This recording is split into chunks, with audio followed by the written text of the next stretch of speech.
The Cleveland Cavaliers have had a surprisingly impressive season so far, and at the time that I'm recording this, they are one of the top teams in the Eastern Conference. So in today's video, we'll talk a little bit about the Cavs, some of the players that they have, and whether or not they are good enough to compete for an NBA title this season. Let's get right into it.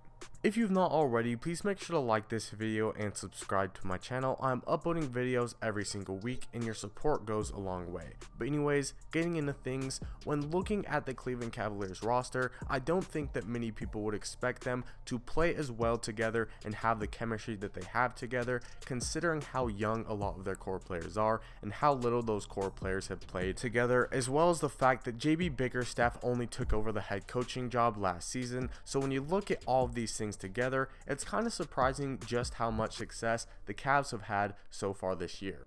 It's one thing to have a young, talented team, but it's a whole nother thing to turn that young talent into wins, which is just what the Cavs have done this season. Their young guys are playing well together, like I mentioned before, and they're progressing a lot faster than anybody expected them to. Darius Garland is now in his third season in the NBA, and he's finally looking like the guy that everybody knew he had the potential to be coming out of college. Collin Sexton is injured at the time that I'm recording this video, but he has played a big role in the Cavs' success as well. Mobley is looking like one of the top Rookie of the Year candidates. Jarrett Allen is a young, talented center, and so far this season, he's honestly been one of the best centers in the NBA. I would say top 5 personally. Isaac Okoro is a guy who's battled injuries, but when he gets back to 100%, he is going to be another young wing player who is going to be huge for this team with his defense and athleticism. And like I said, all of these guys are playing very, very well together and showing a level of chemistry that you wouldn't expect from a team as young as they are.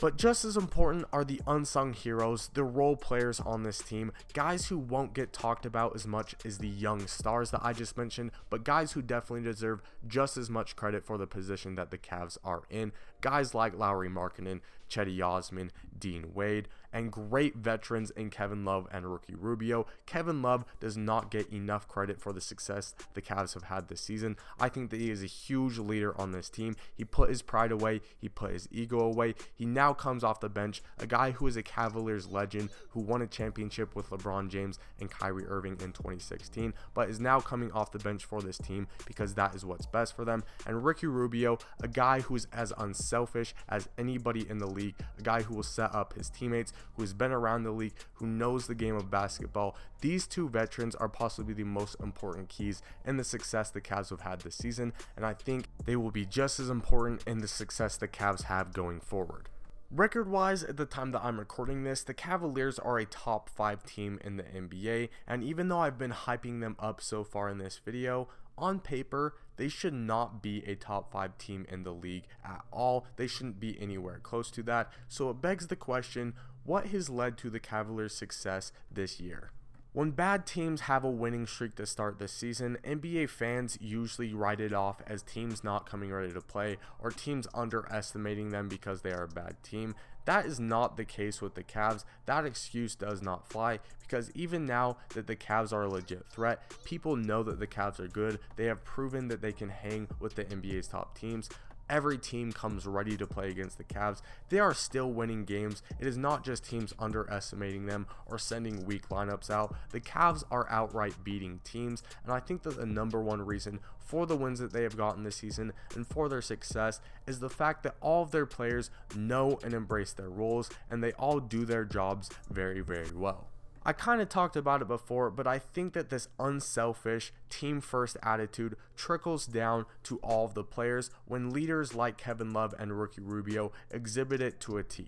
Kevin Love and Ricky Rubio are completely fine with coming off the bench or giving the spotlight to their younger players, and I think that the younger players in turn have, like I said, embraced their roles and really gotten confidence out of this. It has improved the team chemistry, obviously, and I think that JB Bickerstaff deserves a lot of credit for bringing this team together. They look like a united team, which is something that I think I've mentioned multiple times is not very common with teams this young and teams that have not played together as much as most of the NBA's playoff teams. So the question is this hot streak that the Cavs are on sustainable, and can they compete for an NBA title this season? My answer to that is kind of yes and no.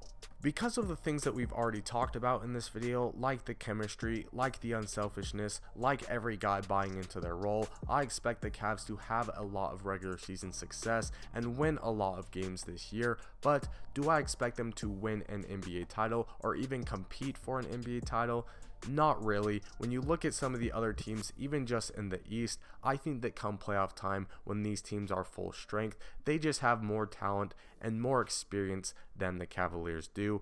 Teams like the Nets, the Bucks, the Heat, and the Sixers are all teams that I would definitely take in a 7-game series over the Cleveland Cavaliers, and even some teams like the Bulls, Celtics, and Hawks. Now, all of these teams are everywhere across the Eastern Conference standings. Some of these teams aren't even in the playoff picture right now, but these are all teams that I think just have more talent and more experience than the Cleveland Cavaliers. So for that reason, in a playoff setting, I'd probably take them over the Cavs. But like I said, I still expect the Cavaliers to win a lot of games. I still expect them to be a very fun and exciting team to watch, and I'm almost positive they are a team that nobody wants to see in the playoffs because of the unselfishness and how good they play well together. But I wouldn't expect them to win a championship this season. That does not mean that in the future they cannot become legit title contenders. I think that this year is going to be a huge foundational year for this team, and I expect them to keep building off of the success that they have had this season in future years. Going forward, I think that Darius Garland and Evan Mobley need to be the two guys that Cleveland builds around as their star players. I think that if they both continue to improve and develop as NBA players, the sky's the limit for both them and the Cavs as a team. I think that Collin Sexton and Darius Garland is an interesting fit. I don't think that is going to last long term. I think that one of those guys leaves, and if I'm the Cavs, I'm trying everything in my power to keep Darius Garland because I do think that he has superstar potential. I may be wrong. Collin Sexton and Darius Garland might develop into a great fit, and they could be a great backcourt together, but I think that two score-first guards just doesn't really work in general, in my opinion. Obviously, they have different play styles, different skill sets, but like I said, I just don't really see them both staying in Cleveland long term. Let me know what you guys think. Is the Cavs' success so far this season sustainable long term? Can they compete for an NBA title this season or in future seasons? Who do you think they should keep on their roster? Who do you think they should let go or try to trade? Remember to like and subscribe if you enjoyed, and I will see you in the next one.